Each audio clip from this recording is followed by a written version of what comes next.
¿Qué palo es noticia? Estamos a 10 de septiembre del 2020 y la gobernadora Wanda Vázquez tiene actualmente una conferencia de prensa en la que está dando detalles de la nueva orden ejecutiva. Mire, básicamente hemos vuelto a una reapertura casi total. Los gimnasios, los cines y los gimnasios, los cines van a abrir a un 25% de ocupación, los restaurantes a un 50% de ocupación y las playas van a abrir, pero tiene que guardar los 6 pies de distancia. Además, tiene que usar mascarilla siempre que esté fuera del agua. Básicamente, la gobernadora estuvo acompañada por el grupo de empresarios económicos. También estuvo el secretario de Salud y el doctor Segundo Rodríguez, que como ustedes saben presidía el Task Force de Salud.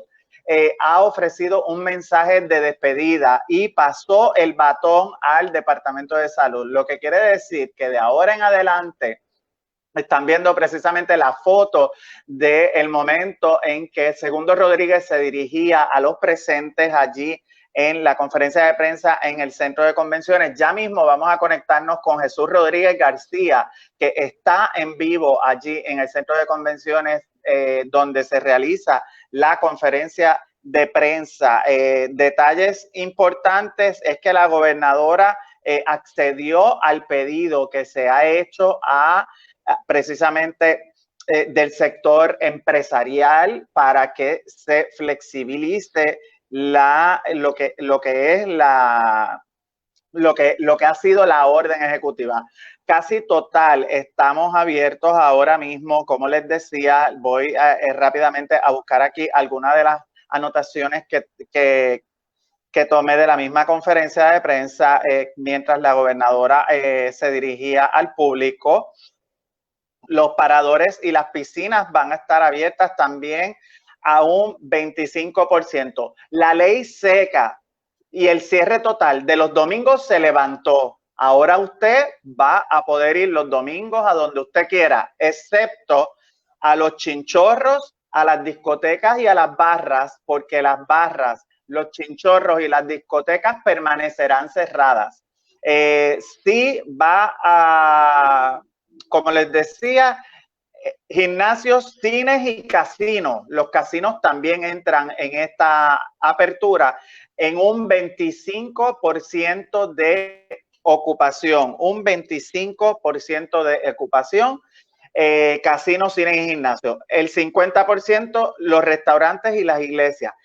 Y la ley seca de lunes a sábado entra en vigor a las 10 de la noche, desde las 10 de la noche. Están viendo en pantalla también, gracias a nuestros auspiciadores, Gustos Café, The Winery Outlet, Vega Coop, Buen Vecino Café, debo decir, Buen Vecino Café. Y también les recordamos que pueden hacer sus donativos a través de ATH Móvil a Fundación Periodismo 21 y también a través de www.bonita.net. Bueno, quisiera pasar de inmediato a Jesús Rodríguez García, que se encuentra allá en la conferencia de prensa para escuchar un poquito de lo que la gobernadora está diciendo en estos momentos.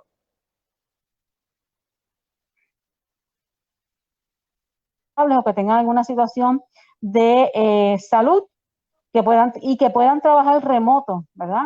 Para que estas personas se incorporen nuevamente a sus áreas de trabajo. Aquellos que de alguna manera necesiten implementar los planes de seguridad y de protección lo tienen que hacer antes de que empiece la nueva orden.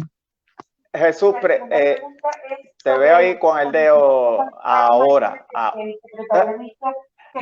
Bueno, Jesús está bregando ahí con la cámara. Ahora lo tengo en cámara. Jesús, ¿ya Radio Cromática hizo su pregunta o todavía?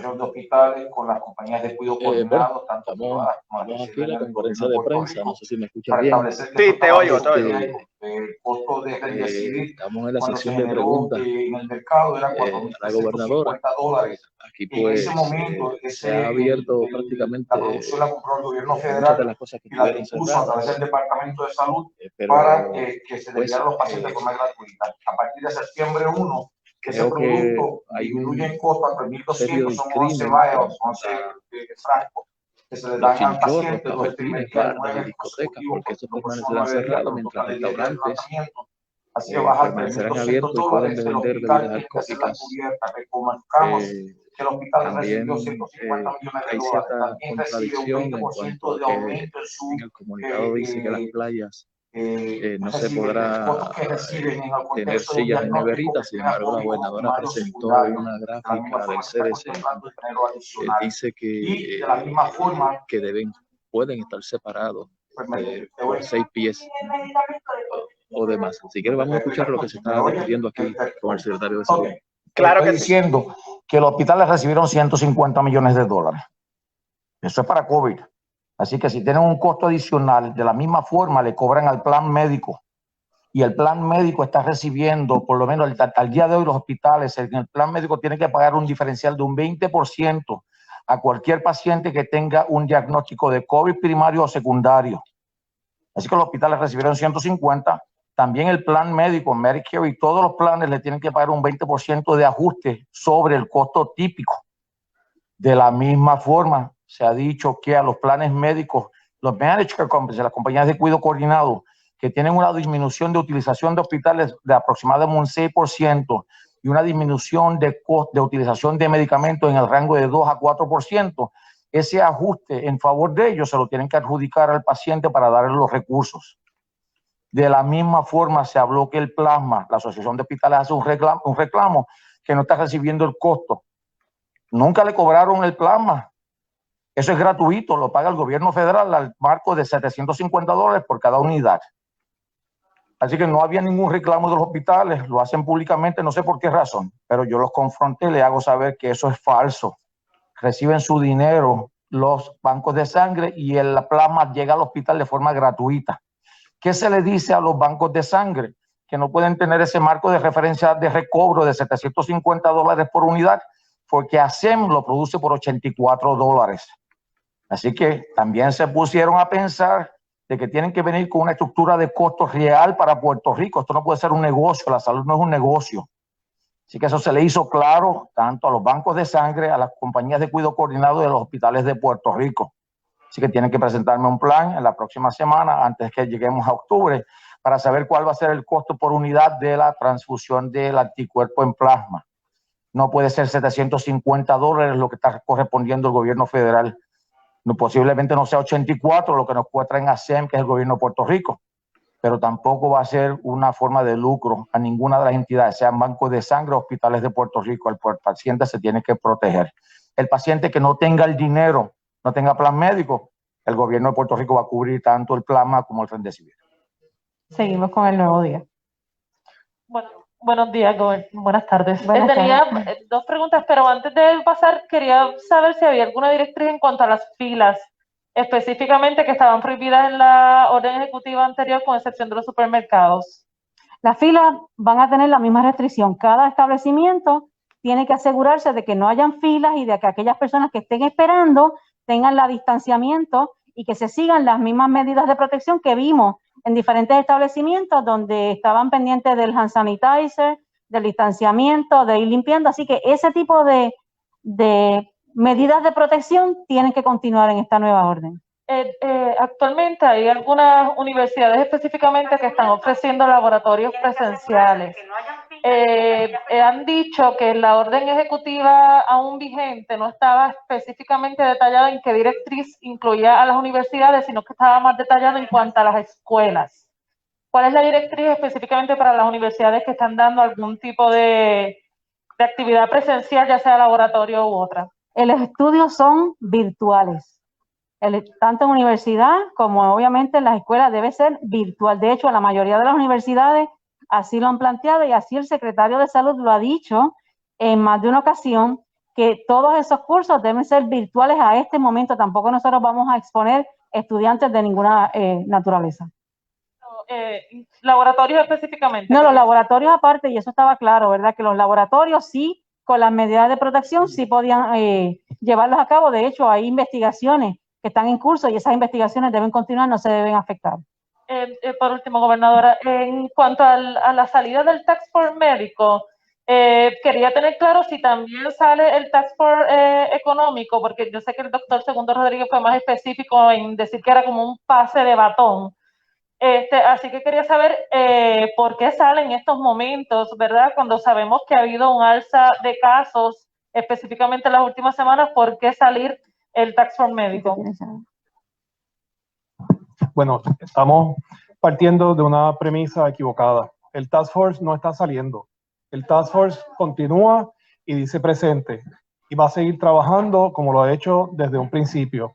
Esta lucha contra el virus ha sido un proceso dinámico desde su comienzo y en estos momentos tenemos más conocimiento de cómo tratar el virus, de cómo se comporta, etcétera.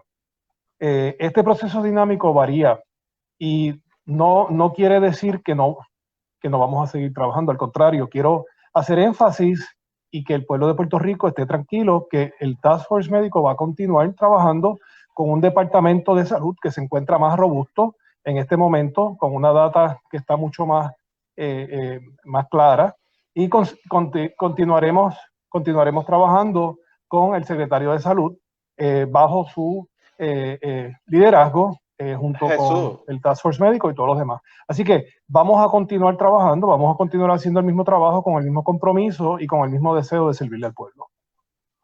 Que era un pase de batón, entonces incluso en el comunicado se dice que se dejan sin efecto los Task Force. Porque vamos a seguir trabajando junto al secretario de salud bajo su liderazgo, todos juntos para seguir aportando al pueblo de Puerto Rico.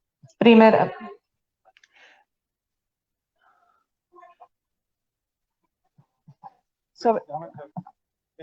Para ser categóricamente claro, nosotros sí vamos a seguir y sí vamos a estar.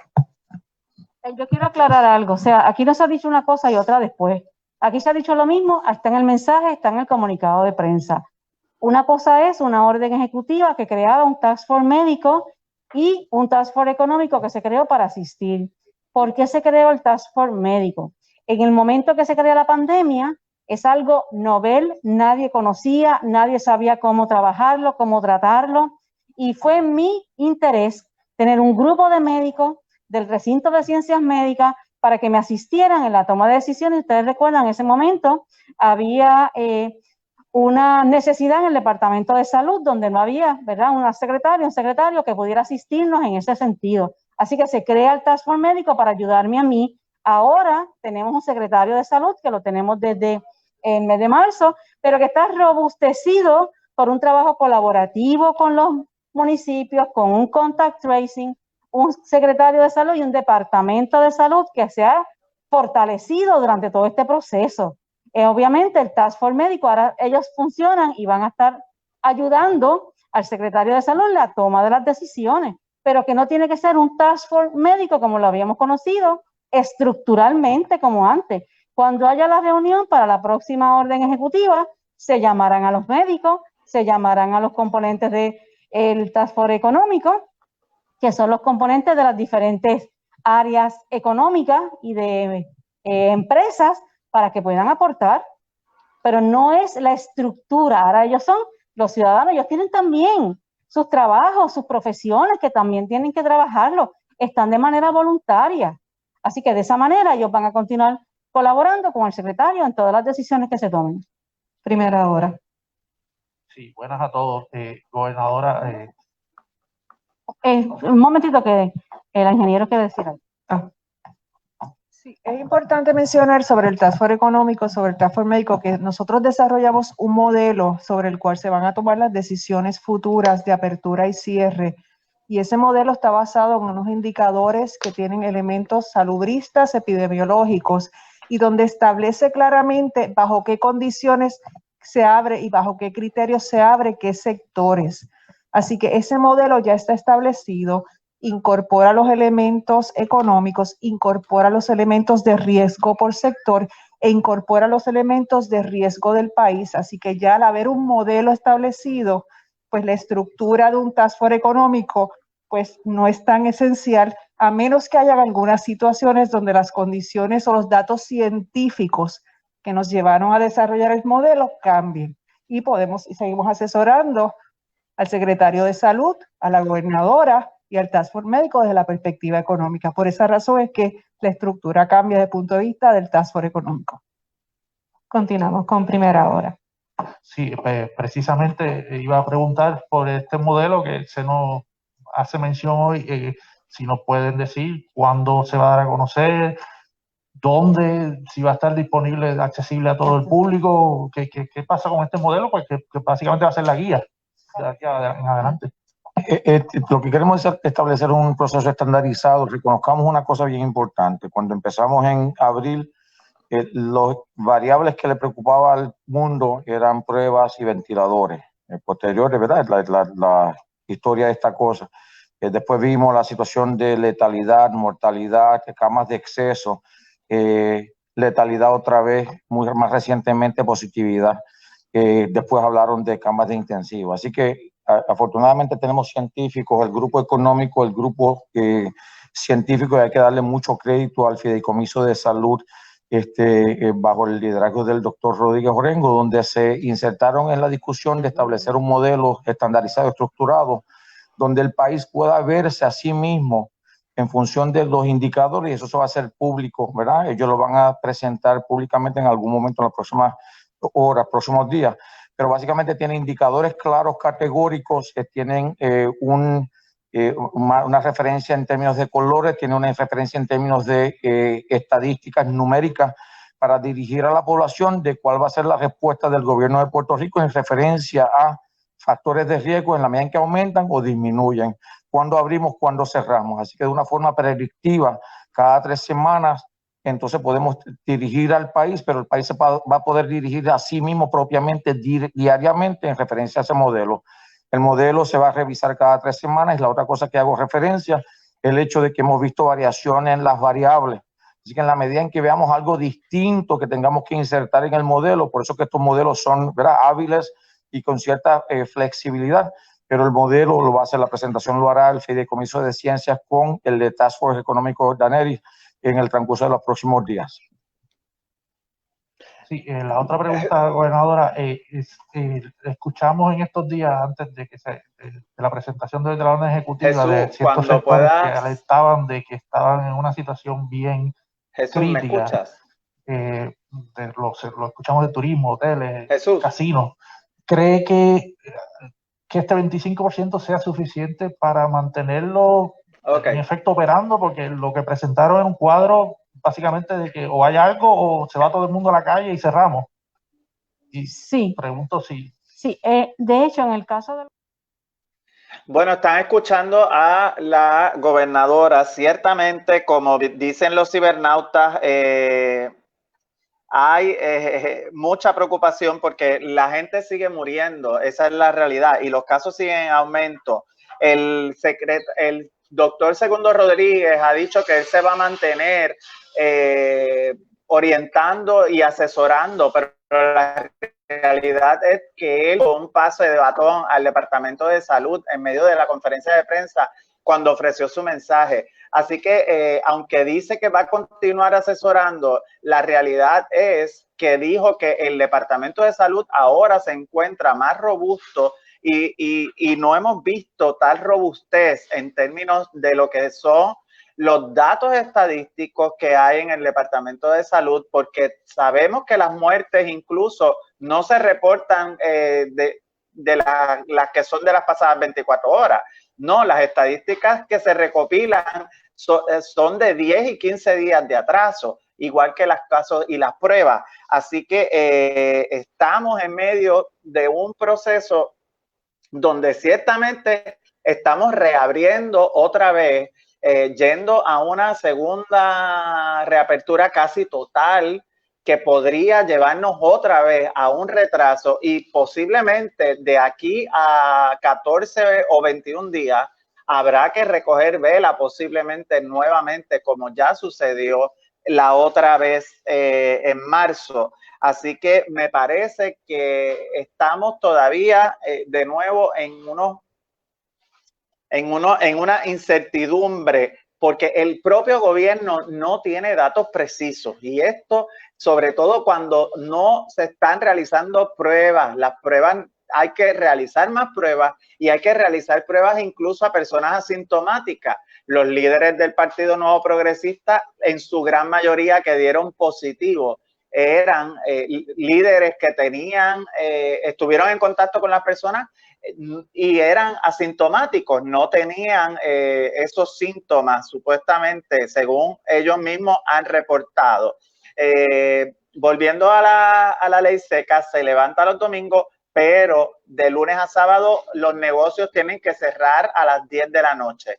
Como decía Jesús, y vamos a conectarnos ya mismo con él nuevamente, los chinchorros, las barras y las discotecas siguen cerradas, y esto es básicamente un tipo de discrimen o competencia desleal, porque después de todo, en los restaurantes sí se va a poder vender bebidas alcohólicas. Esto en detrimento de los chinchorros, que van a tener que permanecer cerrados. Así que eso llama la atención.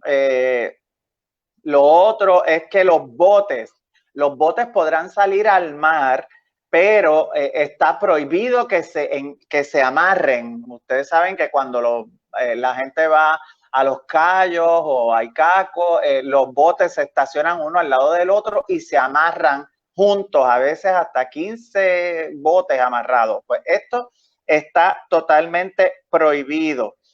Así que eso no se puede hacer. Nuevamente, hay una disposición también que llama la atención, y es que personas o empresarios o productores que quieran hacer obras de teatro o que quieran hacer conciertos tienen que someterle una petición especial a el secretario de la Gobernación, y el secretario de la Gobernación hará un estudio. No se sabe de qué índole será ese estudio, para decidir si autoriza o no que se lleve a cabo ese concierto o esa obra de teatro. Eso es algo que no se ha explicado mucho, es algo que los colegas periodistas que están en la conferencia pues tampoco han preguntado de momento, así que me parece que es algo que se debe explicar. ¿Qué criterios va a tener o va a evaluar el secretario de la Gobernación para darle la autorización a un productor o una productora a que realice un concierto o que realice una obra de teatro o un musical? Eso es algo que queda todavía medio en el limbo, y que no sabemos concretamente cómo o qué criterios de nuevo va a ser los que va a utilizar el secretario de la Gobernación para otorgar esa autorización. Le voy a pedir a nuestro director, a David Esperón, que pasemos otra vez a la conferencia con Jesús Rodríguez García, que se encuentra allí, a ver si él consigue un turno y puede preguntar sobre esto. Eso en las aperturas económicas, pues cuando estemos en verde, pues indica que va a haber más apertura, probablemente 100% de apertura. Cuando estemos en amarillo y naranja, se va a ajustar a unos % de apertura a aquellos sectores donde haya volumen de personas, ¿no? Y cuando estemos en rojo, pues estamos en un periodo pues de cierre total, ¿verdad? Donde se mantienen solamente los servicios esenciales. Así que va a ser bien fácil de entender, y todos los sectores van a estar claramente definidos, donde no va a haber dudas razonables sobre quién abre o quién cierra bajo qué indicación de color. Exacto, y por eso nuevamente es que repetimos que al haber un modelo ya bien estructurado donde define todos los sectores, cómo entran, los criterios de apertura, la estructura de los task force, pues no es esencial en el proceso de determinar la dirección del país, porque todo el mundo va a saber que si estamos en rojo, si estamos amarillo, estos son los sectores que abren, estos sectores abren a este %, estos sectores requieren que abran por cita, y estos sectores requieren que abran con vigilancia colaborativa. Así que va a ser sumamente sencillo y sumamente claro. Segunda pregunta de noticiero. Sí, antes de eso, un seguimiento a lo que me refería entonces es que ese modelo va a tener, por ejemplo, un número eje de número de positividad, ese va a ser el límite de seguir abriendo, pues ese modelo va a tener todos esos números específicos. Correcto, Okay. correcto. Entonces, quería saber cuánto dinero del CARES Act se ha utilizado para atender la pandemia, ya que hasta hace unos días estaba como en 40%. Bueno, estamos ya sobre el 51%. Es importante que aclaremos, ¿verdad?, que cuando se hizo el desglose, que ustedes, la mayoría de los medios estuvieron en esa conferencia de prensa donde se dijeron cómo se desglosaba los 2.2 billones por, luego de haber hecho la consulta al Tesoro, ¿verdad?, que eso fue en coordinación con el Tesoro Federal. Muchas de esas clasificaciones, pues no solicitó todo el mundo o solicitó a todo el mundo y hubo un sobrante en esas partidas. Así que ese dinero que sobró en algunas de esas partidas o que no lo utilizaron completamente, se va a redistribuir en las nuevas partidas que vamos a dejarles saber próximamente, que todas estas incluyen un incentivo adicional a turismo, una segunda ronda para los hospitales, para fortalecer los hospitales en esta nueva situación, de igual manera los municipios, al Departamento del Trabajo, también para el Departamento de Salud, fortaleciendo el contact tracing, y diferentes partidas que aquellas que se utilizaron completamente se le puedan añadir mayores fondos a ellos. Continuamos con Cyber News. Bueno. Okay. Saludos, gobernadora, y a los presentes. Si a las empresas privadas se les permitió presentar unos modelos para poder abrir y ser fiscalizados sobre el particular, ¿por qué si pueden haber escuelas privadas que pueden presentar sus modelos para dar clases presenciales y ser fiscalizados de la misma manera, no se les permite abrir? ¿O es que tenemos que esperar a que el Departamento de Educación, que nos puede imprimir unos módulos, abra presencial para entonces dar clases presenciales? No, aquí el secretario podría abundar sobre esto. Es una cuestión de seguridad para nuestros niños y nuestras niñas. No es lo mismo un adulto que tiene la capacidad y obviamente de saber que puede llevar su mascarilla, de guardar el distanciamiento, que aquellos niños es un poco más difícil nosotros poder mantener esa seguridad dentro de los salones, principalmente cuando son niños preescolares o que están en escuela elemental. Yo creo que aquí lo que ha prevalecido es un criterio de seguridad para proteger a los niños y niñas que de alguna manera se puedan contagiar y que contagien también a sus adultos mayores. Segunda pregunta, entonces, pues ustedes asumen responsabilidad por el rezago académico que de aquí a 10, 15, 20 años esos niños van a experimentar porque no pudieron coger clases presenciales. Bueno, yo creo que en este momento todos, Puerto Rico no es el único, el mundo entero está pasando por la misma situación y la misma emergencia. Y aquí todos tenemos una responsabilidad. Yo sé la responsabilidad que tienen los padres que están incurriendo, ¿verdad?, en diferentes sacrificios para que sus hijos puedan tomar clases. Pero ¿sabes qué? Eso es una situación que Puerto Rico entero y el mundo entero está pasando por esa misma situación. Y yo estoy completamente segura que ningún padre quiere que su hijo vaya a la escuela a contagiarse de COVID. Y la preferencia para los padres es mantener la vida y la salud de nuestros niños. Para mí, como gobernadora, es preservar la vida y la salud de todos los niños y darle aquellas alternativas que se puedan brindar para que puedan tener la educación académica que ellos requieren. Foro noticioso. Sí, buenas tardes, gobernadora. Hablando del sobrante del dinero, hay una preocupación a nivel de todo Puerto Rico cuando se dio a conocer, no sé, para que usted lo explique, sobre los 1.000 millones del Medicaid que se iban a perder. A ver si lo puede explicar, porque también hay una preocupación con relación a ese dinero. Sí, pero eso es importante y todos ustedes que vieron, y el secretario también puede abundar, las razones por las cuales se le solicitó al Congreso que se extienda la fecha para esos 1.000 millones.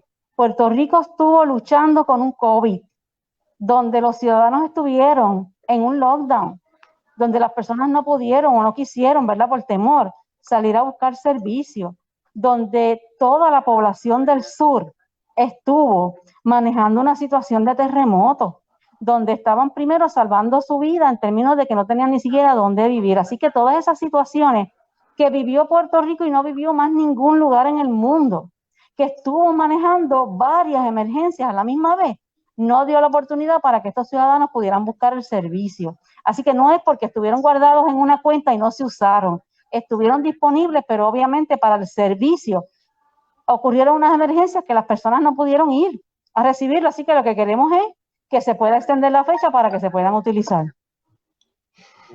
Es importante que la carta sale de la gobernadora, la revisamos en salud y se ha hecho una labor excepcional para proteger el financiamiento de nuestro programa vital.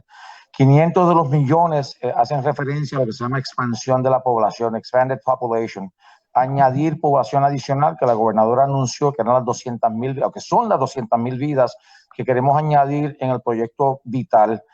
Básicamente eso implicaba aumentar el nivel de elegibilidad para que personas pudieran entrar y aumentábamos 200,000 vidas. Ese proyecto estaba en dirección correcta con la aprobación del Congreso, con la aprobación de todas las entidades, inclusive el Congreso ha hecho el llamado. Desafortunadamente o afortunadamente tenemos la Junta de Control Fiscal en Puerto Rico que establece lo siguiente. Eso no está dentro del marco de referencia del plan fiscal que se presentó inicialmente para Puerto Rico y no hay fuente de financiamiento recurrente para garantizar que esos 500 millones están en Puerto Rico anualmente, para garantizar que estas 200,000 vidas entran al programa y se mantienen en el programa, no por un año, sino por la vida de Puerto Rico. Así que ese es el primer paso. No tiene nada que ver con mala apropiación del fondo, sino es un plan categóricamente claro que la gobernadora presentó al país para añadir 200,000 vidas y sí, reconocemos y respetamos, en mi caso, la función de la Junta de Control Fiscal, pero conforme a orden y ley y reconociendo su reclamo de que no hay financiamiento recurrente, teníamos que tener alguna discusión posterior con el gobierno federal para garantizar que esos 500 millones no solo se utilizaban ahora, sino que tuviesen vigencia continua para Puerto Rico. Los otros 500 millones de dólares tienen que ver con mejorías al plan vital, al programa Medicaid. Ejemplos, le doy dos. Hacer pareo con los que se le paga a un médico en Puerto Rico a 70% de lo que se le paga a Puerto Rico a través de Medicare. Así que era un logro gigante. El otro programa, son 5, el otro segundo programa tiene que ver con el tratamiento para hepatitis C para Puerto Rico, que costaba un montón de millones de dólares y que no se estaba haciendo y que ha sido una contención en todos los estados de los Estados Unidos. Demanda a los distintos departamentos de salud estatales en el contexto que tiene que ser incluido dentro del proyecto de asistencia médica. Definitivamente, una vez más, se hacen las peticiones. Este fondo se adjudica a Puerto Rico en diciembre del 2019. Se ha trabajado en los pasados 5 meses y hay que darle crédito al proyecto de ACES, a la dirección ejecutiva de ACES. Han hecho un trabajo excepcional para garantizar que se adjudiquen los fondos y se tengan disponibles. Así que se ha trabajado, se pide una extensión porque estos fondos están marcados septiembre del 2020 y tenemos que hacer algunos ajustes adicionales para garantizar que podemos usar los siguientes 500 millones de dólares. Pero se ha hecho un trabajo conforme a orden y ley, conforme a las determinaciones de la gobernadora en favor de la población de Puerto Rico y se ha hecho el trabajo. Bueno, escuchaban ahí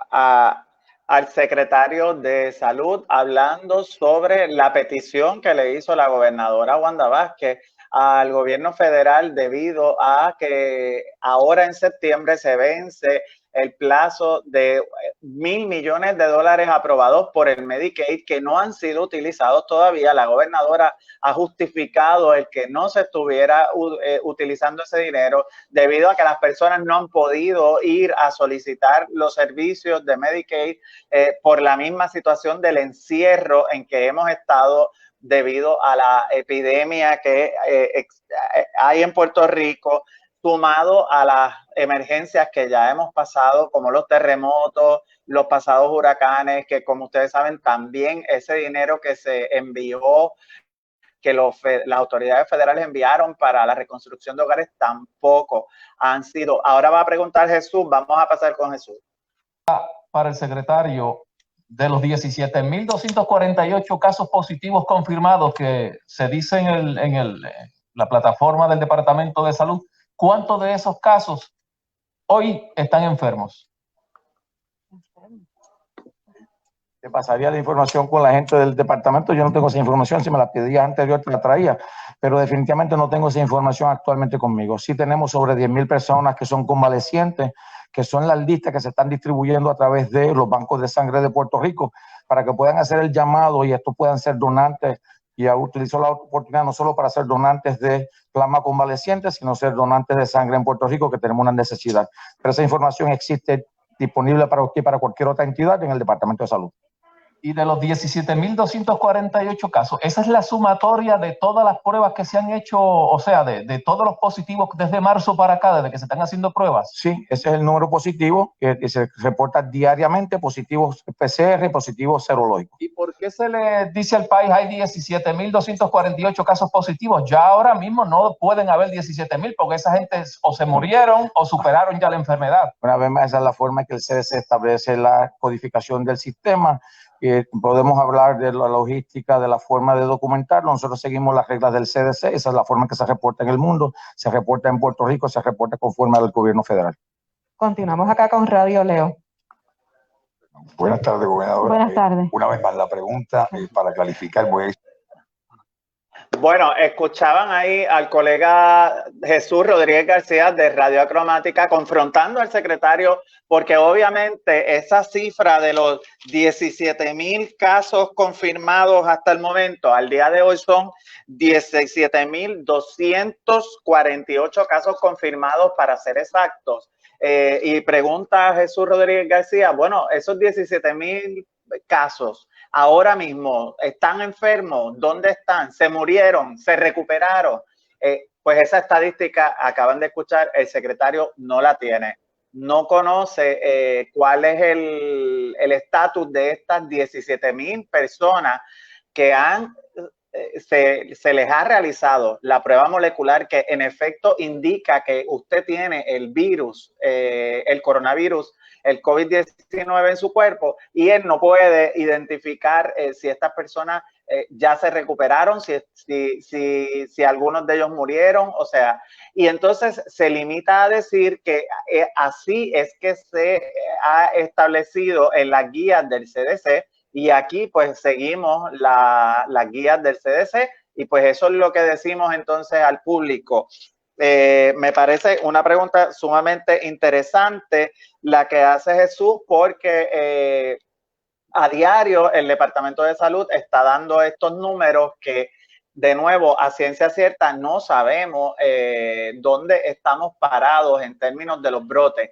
El trabajo que se supone que esté realizando la epidemióloga de Villalba, Fabiola Cruz, pues tampoco han dado detalles de eso en la conferencia. Ha sido precisamente ese sistema de investigación de casos y rastreo de contactos que está dirigiendo Fabiola Cruz en el Departamento de Salud, el que identificó que un 57% de brotes de casos que se han dado en actividades familiares como cumpleaños e incluso velorio.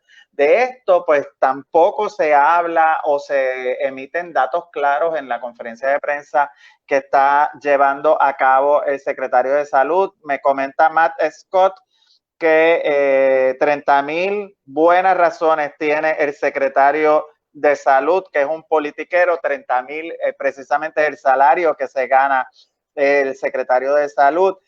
Actualmente también, aunque Jesús no le preguntó directamente, la cifra de fallecidos al día de hoy es de 512 personas, o sea, tenemos 512 familias pasando luto por el COVID-19, y la realidad es que el propio Departamento de Salud no conoce a ciencia cierta a qué se deben estos decesos, porque los decesos también se cualifican o se tipifican en las estadísticas del Departamento de Salud como muertes confirmadas, o sea que en efecto esa persona que murió tenía el coronavirus, o muertes probables, muertes que según el CDC, al momento de producirse el deceso, esa persona tenía síntomas similares al COVID. Y entonces en las estadísticas entra catalogado como si fuera una muerte por COVID. Así que eso es lo que básicamente ha estado sucediendo en la conferencia de prensa voy a esperar a ver si puedo entrar nuevamente con Jesús Rodríguez García, a ver si de casualidad en la conferencia de prensa le llegaron a preguntar a la gobernadora específicamente por el transporte público. Y si dieron o el comunicado explica un poco más cómo es esto de que el secretario de la Gobernación recibirá las solicitudes para la realización de conciertos, obras de teatro y cualquier otro tipo de actividad de entretenimiento que aglomere personas. No sé si en el comunicado eso está explicado, así que tan pronto Jesús, ¿estás ahí? Estoy aquí, ¿me escuchas? Sí, te escucho perfectamente. Te pregunto de inmediato, hay un anuncio que hace la gobernadora relacionado a las obras de teatro y a los conciertos. Los productores tienen que solicitarle al secretario de la Gobernación un permiso y es el secretario de la Gobernación el que va a autorizar que ese evento se lleve a cabo. ¿Qué criterios va a mirar el secretario de la Gobernación para decidir si esa actividad se puede llevar a cabo o no? No sé si eso lo indica el comunicado o si se le preguntó en la conferencia de la gobernadora. Esa pregunta específica, para aclarar, no se le hizo a la gobernadora. Sin embargo, el comunicado dice, y cito, se podrá someter ante la consideración del secretario de la Gobernación propuestas para la consideración de conciertos, actividades teatrales y actividades corporativas para su aprobación y autorización. Dichas propuestas serán evaluadas sujeto a la implementación de medidas de seguridad y salubridad para mitigar el contagio de virus y proteger la salud y seguridad de los trabajadores, artistas y toda persona que participe en la preparación del evento. Mas continúan desautorizadas todas las actividades multitudinarias, tanto en espacios abiertos como cerrados, incluyendo desfiles, caravanas y actividades análogas que propendan al aglomeramiento de personas. Básicamente, es lo que habla sobre eso. Y en términos del transporte público, ¿todavía entonces el transporte público sigue cerrado? Sigue cerrado, sigue cerrado. ¿Y qué de las personas que se mueven a través del transporte público? O sea, ¿están destinados a quedarse confinados en sus casas o a pagar por los servicios de Uber o de taxi que son más caros? Hay mucha arbitrariedad y contrariedad en esto porque se sigue aumentando la capacidad, por ejemplo, de restaurantes. ¿Cuánto peligro puede haber en un autobús dejando un asiento por el medio o dos, que básicamente viajan vacías las guaguas públicas de la AMA, salvo algunos horarios de mucha demanda, pero que pueden llevar pasajeros salvando una distancia, si que así se quiere, pero en los restaurantes, en las filas de los supermercados, o sea, no veo mucha diferencia. De hecho, para mí es sumamente arbitrario y discriminatorio que se le permitan a estos comerciantes operar vendiendo bebidas, alcohol y demás, y a los chinchorros, a los pequeños comerciantes de los chinchorros, los cafetines, no se les permita operar. Esa gente también puede tomar medidas de seguridad y mantener sus negocios abiertos para poder entrar ganancias y poder subsistir. Pero los chinchorros, cafetines, barras y discotecas, esos deben permanecer cerrados. Sin embargo, las piscinas en los hoteles y los restaurantes mejoran o amplían su capacidad para operar a 50% de 25 que estaban. Yo no le veo realmente por qué a unos sí y a otros no. Porque pues esto a mí me resulta bien contradictorio esto, y tú sabes cuál es mi posición en cuanto a las medidas del gobierno. Pero básicamente, para resumirle a los amigos radio escuchas, el comunicado habla de que se deja sin efecto el Task Force, pero el Task Force seguirá de manera independiente e individual. Entonces, yo en un momento dado sentí el impulso de decirle, entonces, ¿qué significa dejar sin efecto? Porque va a seguir, tú sabes. Bueno, pues no sé. Pero sí, no tiene ningún sentido porque el propio Segundo Rodríguez en su mensaje dice, le estoy dando un pase de batón al Departamento de Salud porque ahora está más robusto, pero ¿robusto de qué? Si el propio secretario de Salud, Lorenzo González, no pudo contestar tus preguntas ni proveerte los datos relacionados a qué estatus tienen esos 17,000 casos confirmados, si se murieron, si salieron del hospital, si están convaleciendo en su casa. O sea, el propio secretario no tiene los datos, así que ¿de qué es lo que estamos hablando? Vienes a una conferencia de prensa a hablar del COVID-19, de orden ejecutiva, de medidas de restricción, y no traes los datos que te justifiquen esas iniciativas, esas decisiones. Porque es básico. Si tienes un rastreo eficiente, tú me puedes decir a mí, bueno, de estos 17,000 casos positivos, que es la sumatoria de todos los casos desde que se vienen haciendo pruebas en el mes de marzo hacia acá, pues de aquí ya se han recuperado 10,000, se han recuperado 15,000 o 6,000. De estos han muerto tanto, de estos,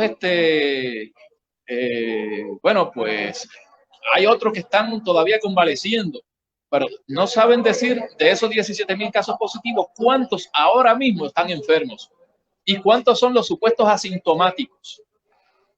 Pues realmente no veo por qué toman esas decisiones si no tienen los datos y vienen a una conferencia de prensa a anunciar decisiones sin datos.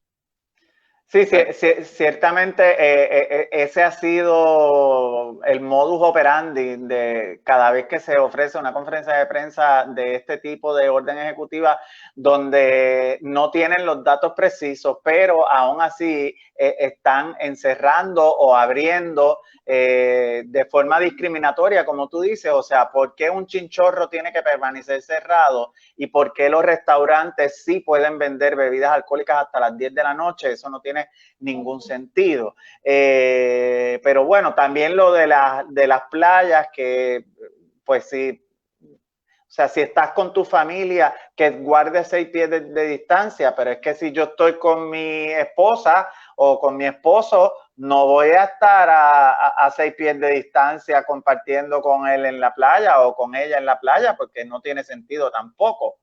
Exacto.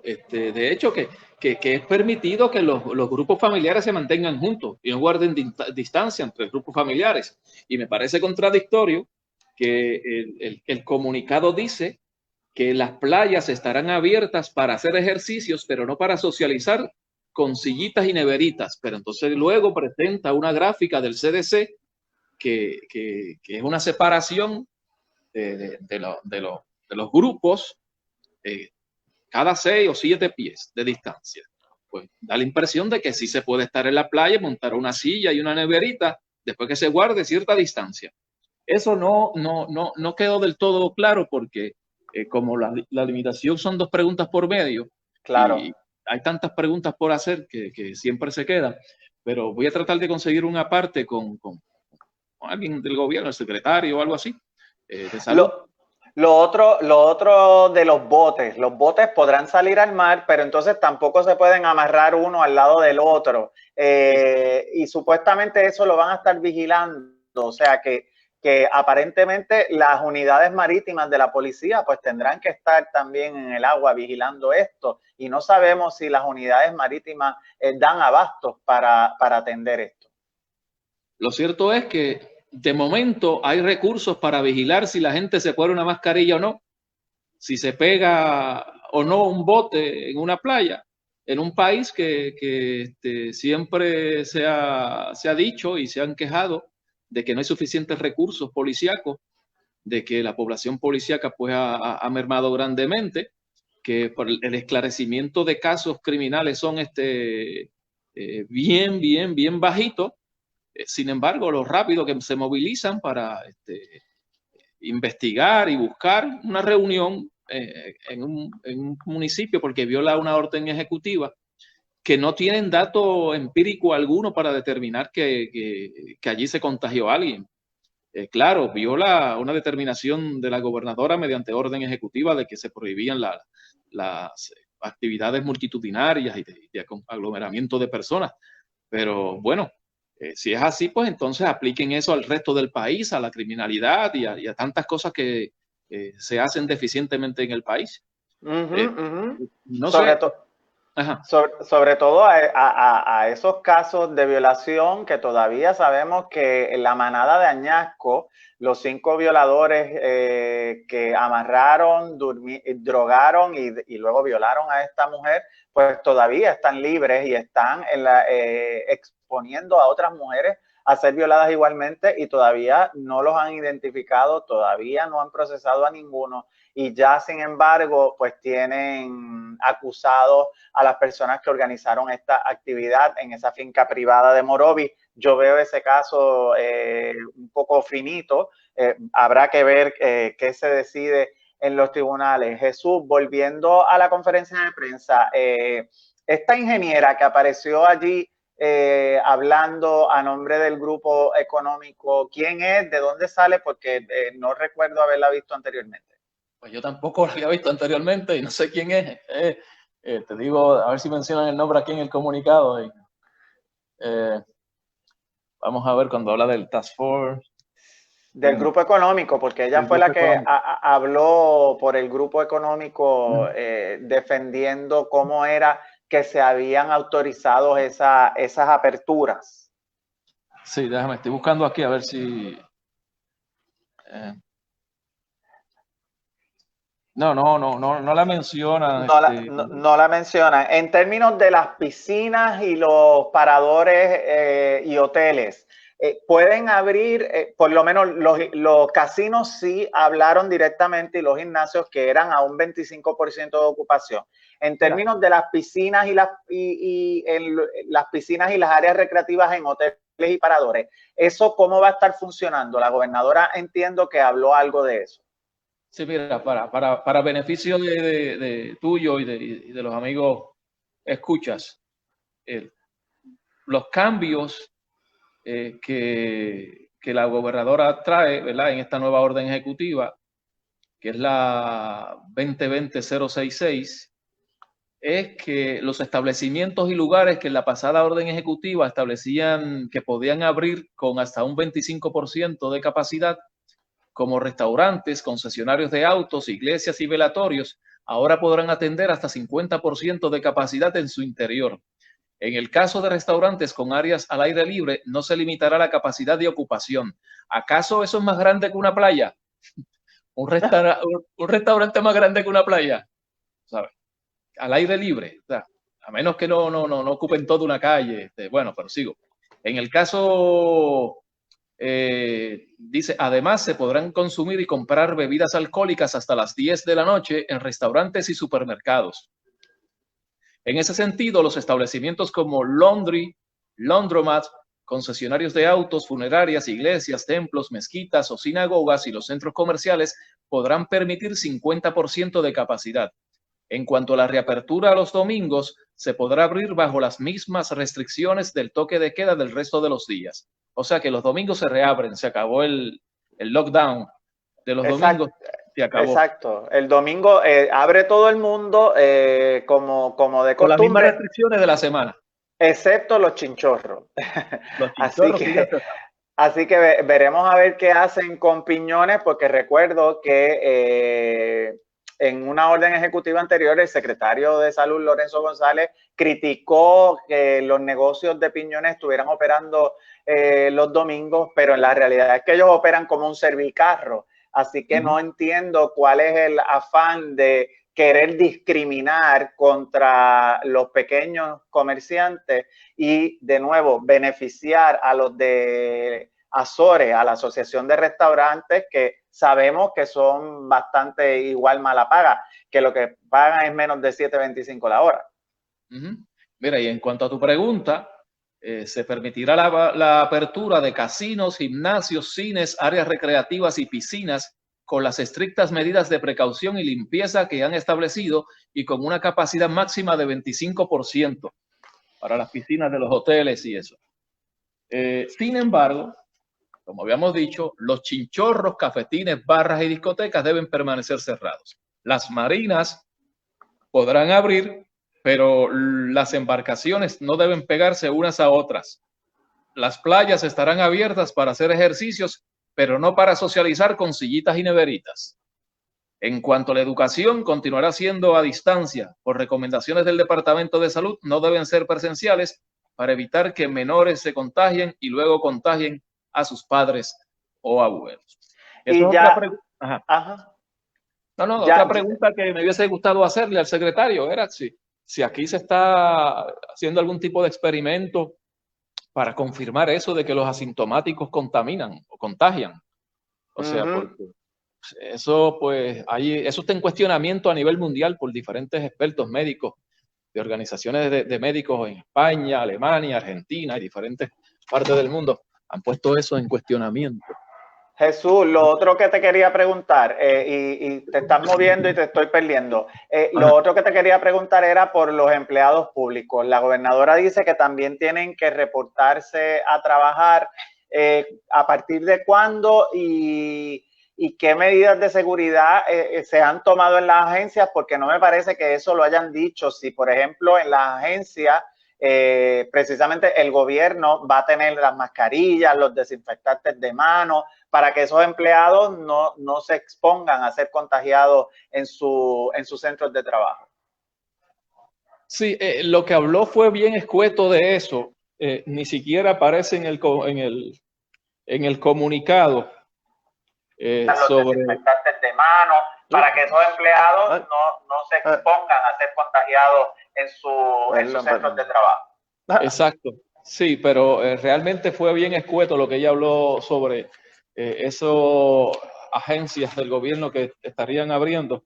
No lo incluyeron en el comunicado y honestamente no te puedo dar muchos detalles sobre eso porque no pasó hasta desapercibido para mí cuando habló de eso.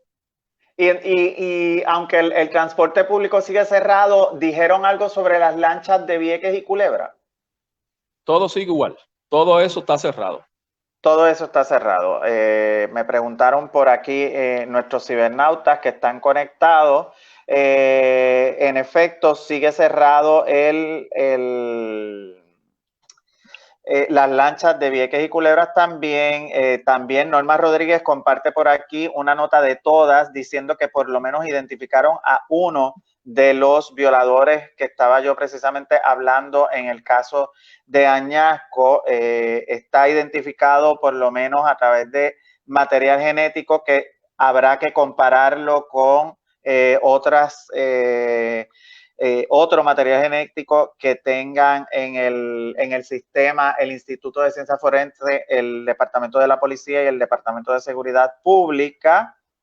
Así que ya estaremos viendo más sobre esto. Jesús, ¿alguna impresión adicional que quieras compartir de la conferencia de prensa con el público cibernauta de Bonitas Radio? Bueno, sigo repitiendo mi posición. Yo creo que digan lo que digan. Creo que, miren, en Puerto Rico se mueren miles de personas por influenza todos los años. Y en Puerto Rico no se cierra el país. Ahí está. Jesús, pregúntale ahí. Acaba de pasar por tu lado Orengo. José Rodríguez Orengo. Tengo que ver clase ahora. Manuel Ernesto te va a hacer una pregunta. Sí, Rodríguez Orengo, saludos. Manuel Ernesto por acá de Bonita Radio. Rapidito, ¿usted está satisfecho con esta reapertura que evidentemente prácticamente nos coloca nuevamente en una situación que podríamos eventualmente volver a decretar un cierre? Bueno, lo que tenemos en este momento, estamos en un nivel medio de riesgo, así que tendríamos que pasar 2 niveles adicionales para llegar al cierre total, así que si seguimos manteniendo la utilización de las herramientas que tenemos al momento, no entiendo de que no deberíamos llegar a ese nivel. Según el modelo que hemos ya realizado, todavía falta muchísimo para eso. ¿Ese modelo, en qué consiste ese modelo? Son 4 variables en particular que vamos a estar presentando la semana que viene. Desafortunadamente me tengo que ir porque tengo que ir a coger clase en estos momentos. Pero en una próxima ocasión te voy a dejar. Déjame ver si tengo aquí la... Ustedes me invitaron a hablar en otra ocasión. Sí. Así que en cualquier momento me llaman. Okay. Gracias, doctor. Bien, bueno, lo cierto es, Jesús, que todavía estamos en un 5% de positividad de casos y también no hemos tenido una reducción de 14 días consecutivos de casos. Así que me parece que un poco se está improvisando con esta reapertura. Ya veremos qué pasa, porque la gobernadora en esta ocasión no era candidata, así que no tenía que acceder a las presiones de los empresarios, pero bueno, ya veremos qué pasa. Gracias mil, Jesús, por compartir con el público de Bonita Radio y tu análisis y tus preguntas, que estuvieron muy interesantes. Seguro, gracias a ti por la oportunidad y a la buena gente de Bonita Radio. Saludos. Hasta luego. Sí. Bueno, así despedimos este programa de Bonita Radio. Manuel Ernesto Rivera hoy estuvo en sustitución de la más bonita, de Carmen Genita Acevedo, y quiero aprovechar antes de irme rápidamente para volver a agradecer a nuestros auspiciadores: Buen Vecino Café, The Winery Outlet, Vega Coop, y recordarles que pueden hacer sus donativos a este proyecto de Bonita Radio a través de www.bonita.net y a través de ATH Móvil. En la sección de negocios buscan Fundación Periodismo 21 y ahí hacen sus donativos. Cualquier donativo nos ayuda a mantener este proyecto que cuenta con tanto apoyo de ustedes, para seguir adelante trayéndole a ustedes buen periodismo, buen análisis y contexto de las cosas que ocurren en el país y que nos afectan a los de aquí y a nuestros familiares en la diáspora. Así que nos despedimos hasta un próximo jueves, que espero volver a estar con ustedes acompañando a Carmen Genita Acevedo. Hasta luego.